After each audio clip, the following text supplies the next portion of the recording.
Olá, me chamo Alexandre Bonfim e vou apresentar o trabalho intitulado A Contextualização da Química por Meio de Narrativas, que contou com a coorientação de Larissa Baruch e Carlos Nascimento, sob a orientação de Miri Strustini.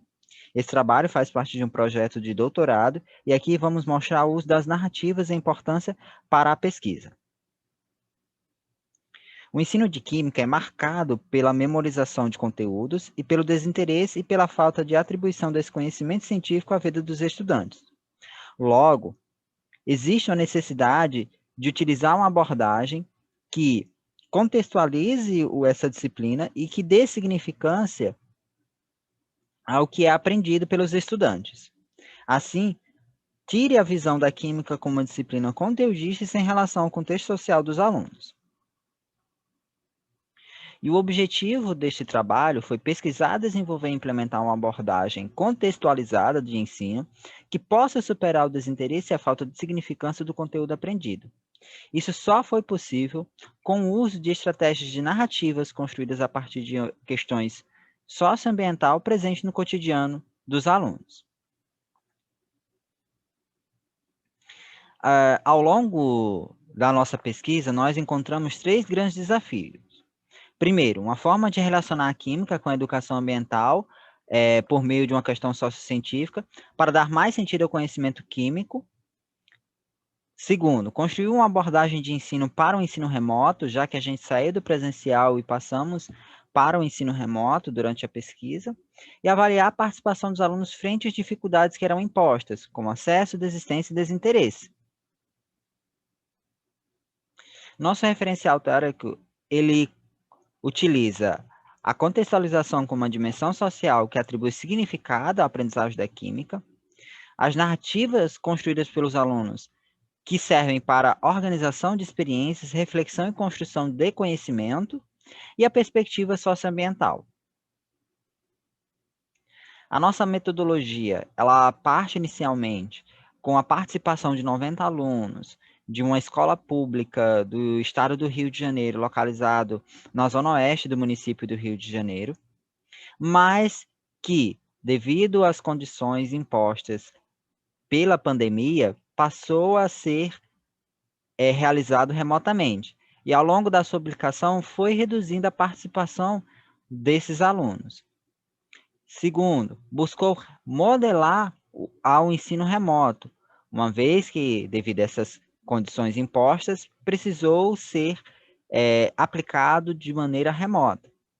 E terceiro, ele foi desenvolvido em 3 etapas. Nesse fluxograma, eu tento mostrar o nosso primeiro desafio e também como foi desenvolvido as três etapas. Primeiro, a gente passou pelo esse desafio imediato, que é dar continuidade à pesquisa ou não, já que ele passava do presencial para o ensino remoto. Em conversa com as professoras, optamos por dar continuidades e tivemos que moldar as ferramentas que nos era permitida para dar prosseguimento às atividades. Essas atividades, como eu já comentei anteriormente, foi dividida em 3 etapas. A primeira, tendo o intuito de elencar situações problemas da vivência desses alunos e construir narrativas iniciais que eles pudessem descrever como foi o processo de observar esses problemas. O segundo momento, a segunda etapa, era uma aula contextualizada a partir da problemática que evidenciamos a partir das narrativas iniciais e por meio de uma narrativa que ia estimular os alunos à terceira etapa, que foi o desenvolvimento de projetos que tentavam solucionar aqueles problemas iniciais e também a produção de narrativas finais para que pudéssemos avaliar como foi a construção do conhecimento diante das etapas anteriores. Nossos resultados e também discussões comenta acerca desse processo de passagem, porque diante dessa impossibilidade de dar continuidade presencialmente, entramos em contato com a professora e consideramos a viabilidade de dar continuidade remotamente. Isso aconteceu porque isso só foi possível, na verdade, porque o Estado do Rio de Janeiro fez um acordo com a Google for Education, no qual disponibilizou ferramentas para ter aulas síncronas e assíncronas, como o Classroom e o Meet. E também passamos a utilizar o WhatsApp para entrar em contato com esses estudantes, para ser mais um mecanismo de divulgação do nosso material, de discutir sobre as propostas que colocávamos para que eles produzissem, também para orientá-los em relação a outros assuntos. Passamos por uma grande dificuldade, porque dos 90 alunos que tínhamos no presencial, nem todos voltaram. Pelo contrário, a participação ela foi reduzida logo na primeira etapa a 34 alunos. No primeiro momento, nós pedimos que esses alunos construíssem narrativas a partir de um tema que viessem deles, que foi o tema água, isso ainda é feito presencialmente, e que lhes causasse algum impacto que estivesse no seu entorno. Pedimos que, conjuntamente, essa narrativa também estivesse presente uma imagem.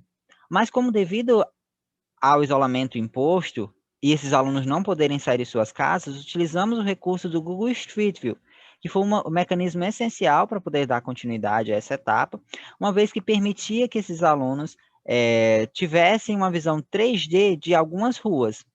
Então, assim, nós conseguiríamos dar prosseguimento a essa etapa que foi pedida ainda no presencial. Aqui nós temos um mapa que demonstra como os alunos tinham seus problemas próximos uns dos outros, e que como essa visão e essa construção desse mapa serviu para que eles analisassem colaborativamente os problemas que alguns elencaram e verem as suas similaridades e diferenças. Também a partir das falas que foi feita nessa aula de apresentação desse mapa, bem como a partir das narrativas, nós conseguimos identificar alguns problemas que eram muito comuns a eles. Esses problemas, a gente percebeu que muito se relacionava a questões como o lixo jogado no rio, que foi muito presente nas narrativas deles, a poluição deste rio ou do valão, sobre questões de saneamento, e conseguimos analisar que de 85 palavras que consideramos categóricas para observar esses impactos, a maioria delas falava sobre saneamento básico, poluição e lixo. Conjuntamente, pensar nesses três problemáticas permitiu com que a gente avaliasse que tratar sobre o tratamento de água e esgoto fosse útil, porque reunia esses três elementos dessas três problemáticas comentadas pelos alunos e permitia também que a gente contextualizasse o ensino de química do primeiro período, do primeiro bimestre do primeiro ano de Química, que é o ensino de misturas, separação de misturas e substâncias químicas. Isso permitiu com que a gente desenvolvesse o segundo momento, que foi a aula contextualizar a partir dos problemas elencados por eles.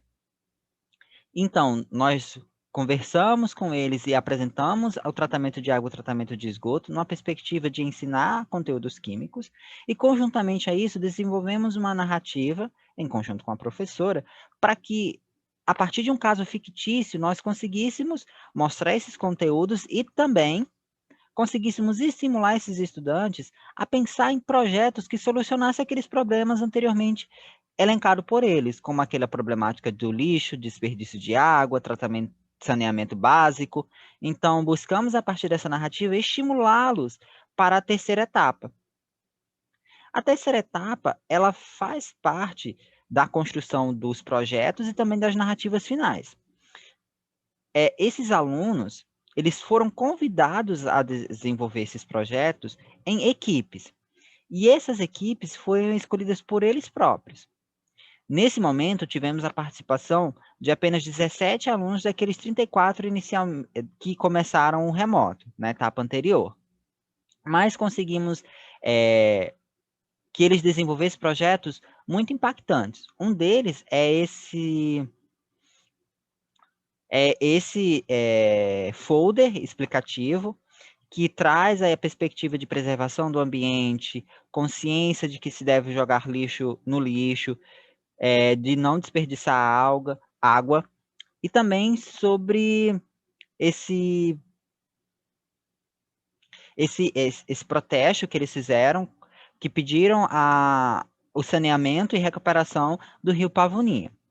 Também houveram outras equipes que buscaram trabalhar com outras questões, como, por exemplo, houve uma equipe que preferiu utilizar uma rede social como o Instagram para conscientizar a população sobre alguns aspectos, como o tratamento correto do uso da água, sobre não jogar lixo, consciência sobre o uso adequado da água. Também houve uma equipe, um garoto, que optou por construir uma história em quadrinho conjuntamente com a narrativa contando a história daquele quadrinho. Aqui eu vou trazer um exemplo de uma dessas narrativas finais elaboradas após o término dos projetos, da apresentação dos projetos. Então, aqui nós vemos que o aluno apontou os desafios frente à pandemia, ao mesmo tempo que contou sobre a sua experiência com o ensino remoto, usando ferramentas que utilizamos, como Zoom, Google Meet e Hangout. Algumas ferramentas, inclusive, foram utilizadas por eles sem que necessariamente fossem estimuladas por nós. Falou sobre o desenvolvimento do seu projeto e a participação colaborativa em equipe para conseguir desenvolver sua proposta, e também o que ele aprendeu da química, como ele aqui cita as etapas do tratamento de água, mostrando que utilizar uma abordagem contextualizada permite ao aluno desenvolver uma aprendizagem interessante e que tenha significado a sua vida. E várias das ferramentas que foram utilizadas por esses alunos permitiu também que nós avaliássemos como as narrativas podem ser multimodais, porque houveram alunos como esse, que mandaram pelo WhatsApp, houve também alunos que mandou pelo e-mail, houve aqueles que mandou um Word, e ainda tiveram aqueles que tiraram fotografia do que haviam feito da sua narrativa do caderno. Então, existe aí várias maneiras de utilizar as narrativas, que ela se apresenta como multimodal. E ao observar essas narrativas, conseguimos categorizar algumas categorias e subcategorias que nos permitiram analisar com afinco o que cada aluno falava e também conjuntamente. Infelizmente, na entrega dessas narrativas, nós também tivemos uma baixa.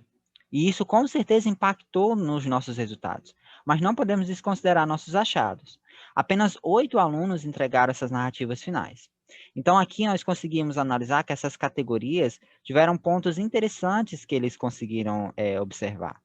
Como, por exemplo, sobre o ensino de química, alguns alunos conseguiram fazer uma relação com o seu cotidiano, que é uma perspectiva da contextualização de uma questão socioambiental. Também fizemos com que eles relacionassem aos avanços tecnológicos, desenvolvessem novos conhecimentos, não só aquele conhecimento que estávamos colocando, aqueles conhecimentos anteriores, mas tiveram alunos que exploraram ainda mais, buscaram conhecer ainda mais sobre sobre o tratamento de água de esgoto ou sobre outros assuntos da química. Também, a partir do ensino remoto, conseguimos observar que houve uma grande dificuldade em alguns alunos, apontando as dificuldades também de acesso e de comunicação com alguns outros membros dos grupos, e também até mesmo de alguns alunos que desistiram, sobre a utilização de recursos, dificuldade de manter o foco devido a problemas causados pela pandemia, colaboração com a professora, a sobrecarga de trabalho, sobre a experiência de estudar no ensino remoto. Também conseguimos observar algo relacionado às tecnologias digitais de informação e comunicação, que facilitou o trabalho, que permitiu novas aprendizagens. Também observamos algumas dificuldades de uso. Sobre a percepção desse trabalho, que foi um trabalho de equipe, que alguns disseram que nem todos os membros participavam, mas outros já disseram que foi uma experiência muito enriquecedora para eles. Também sobre o pensamento crítico, que é a mobilização de várias instâncias da sociedade. Então, a partir disso, conseguimos observar que o uso das narrativas contribuiu para que eles refletissem sobre seus processos de construção de conhecimento e desenvolvessem seus projetos de forma crítica e significativa. De acordo com a análise dos nossos resultados, foi possível verificar que os alunos se envolveram com as situações apresentadas, se viram representados e aprenderam os conhecimentos químicos. Sendo assim, a contextualização como uma dimensão social permitiu que eles ressignificassem a química a partir de suas preocupações ambientais nos contextos em que vivem. Essas são as referências que nós utilizamos nessa apresentação e também que fomentaram o nosso referencial teórico.